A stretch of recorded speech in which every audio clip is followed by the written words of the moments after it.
Hello, and welcome to the Simply Business Interview Podcast, a podcast created by business owners for business owners. I am your host, John Jennings. I believe that most business owners are working way too hard for much too little. And one of our issues is that we overcomplexify things. I believe the answers are almost always within us or within our reach. I like to say that I'm a simple man with simple ideas. So welcome to Simply Business.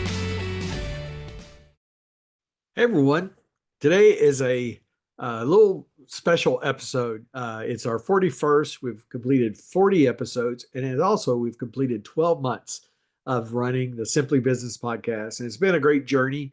One thing I do with my clients periodically, especially at the end of the year, is a stop and reassess, or actually I do a stop, start, continue. You've probably heard of that. What are some things I want to stop doing? What are some things I want to start doing? And what are some things I want to continue doing, maybe double down on, maybe I want to tweak and reassess.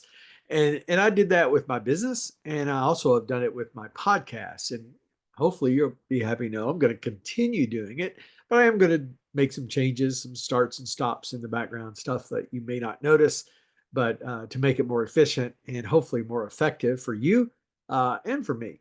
So, when I started this, I wanted to share real stories about real people who are just making things happen in business. No fluff, no complexity, just kind of authentic conversations about what works and doesn't work. And I think we've accomplished that to some degree. We've had some incredible people that I've got to sit down with. I've just enjoyed so many of them. Take Gil Holland, for example. Gil is no stranger to the Louisville community. He doesn't like to say it, but he's the founder of Nulu. He's done so much. And here's a guy who looks at a neighborhood or anything that people have written off, and he just sees pure possibility. And that's why he's transformed Nulu and Portland and now Harlan County. He's working there. It's a masterclass in seeing the potential in things where others don't. Another person I got to interview that was a total stranger to me, the other extreme, is Ethan Hilton. Ethan was an 18-year-old recent high school grad. I thought, why am I talking to this guy?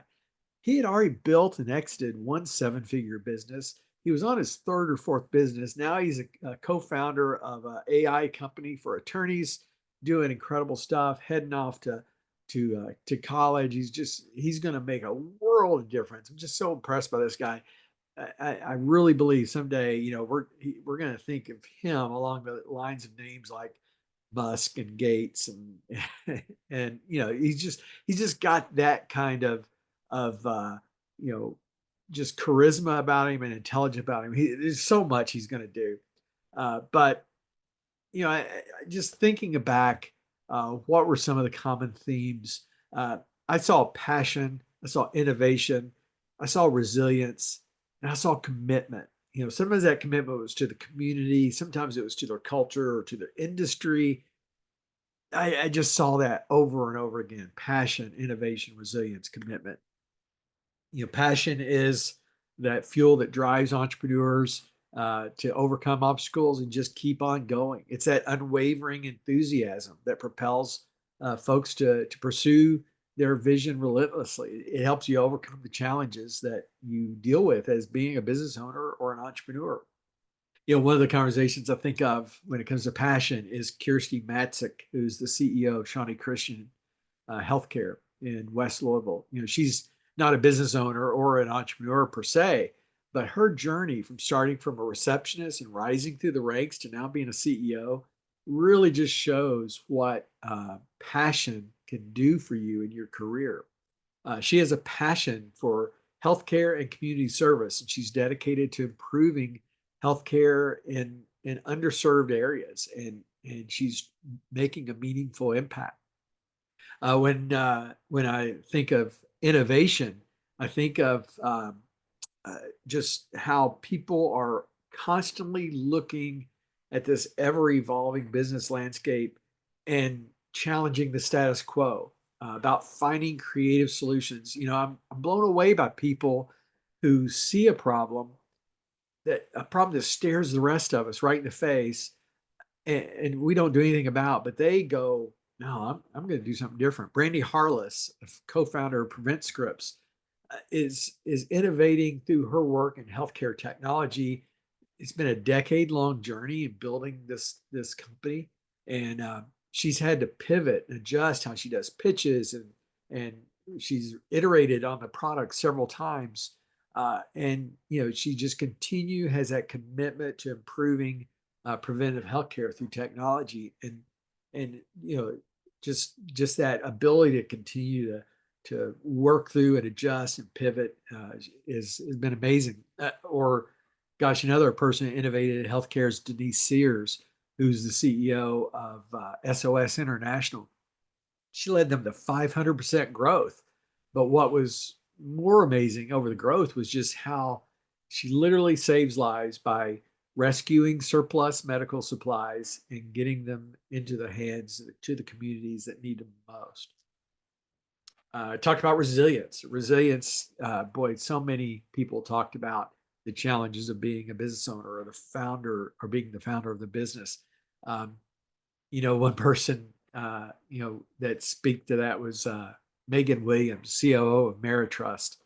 Um, she has had this crazy journey where she almost accidentally ended up, or unexpectedly ended up in a financial services role with Vanguard. But then that just led her through different roles, different projects. And then suddenly she ends up in Louisville. And then no sooner does she show up here, the company gets sold, and she finds herself now spinning off a new company. Her story really illustrates resilience, which is that ability to persevere in the face of adversity, to build, adapt, recover, and emerge stronger. She's a great example of that.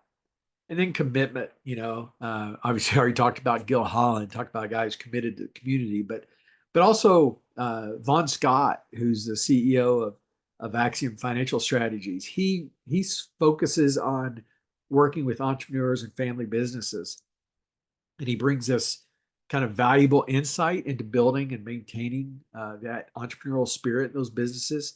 And he really emphasizes the importance of that transparency and that company culture. I think company culture. Gosh, think of Casey Valiant, owner of Sinorama Evansville. He really shared his journey of his family business. He's a third generation. Started as a rubber stamp business, and now they're a sign business, and who knows where they're going to go next, but constantly evolving. But he says the reason they've been able to persevere was the focus on the people and being servant leaders to the people who have served with him. And he puts people first, and that's one reason they've been able to continue to grow and evolve. Wow, I could just go on and on. Isaiah Fritz, who began a e-commerce business 10 years or so ago at the age of 15. Katie Daniel, who talked about the roller coaster of being a business owner. Mark Pfeiffer, who, like so many people I talked to, left corporate America to chase a dream. Katie Hutchinson, who's a female entrepreneur in the male-dominated IT world. And we talked about some of those challenges. Pi Charasika, best name of all of my interviewers, but Pi is doing amazing work with athletes and helping them manage their money, especially those young athletes who have just gotten these NIL deals. It's complicating everything. Libby Gray, who, like Pi, is in an industry that doesn't evolve much, doesn't like change. This one's the legal profession, but what she's doing there with her law firm. And I could go on.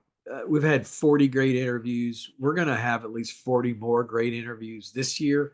But as I reflect back on these conversations, I just see so many stories that just are a testament to the power of passion and innovation and resilience and commitment in achieving success. So looking ahead, I am excited to continue this journey. I hope you are as well. We're gonna dive deeper into some of these themes. We're gonna explore new stories. Gonna hopefully bring in some really innovative and interesting people. I'm always on the lookout for inspiring stories, innovative leaders, just people that can bring lessons from the road. And I hope you will continue with me on this road as we journey into this next year and beyond. So thank you for being part of the Simply Business community. Your support and engagement is really what drives this. I hope you will continue with me on this journey for the next year and beyond. So until then, stay passionate, stay innovative, stay resilient, stay committed, and most importantly, stay tuned. There's more coming. Here's to keeping it simple. Thank you for listening to today's episode. If you liked it, please share or like it on whatever platform you use. You can find me on social media. On most platforms, I'm John K. Jennings. My first book is also available. Your Baby is Ugly tells you about 10 truths that business owners need to hear, but often won't, and how to overcome them. You can find it on Amazon. Just search for Your Baby is Ugly. And be watching for our next episode, where I'll interview another business owner who will share their stories and insights into what it's like to create a great business.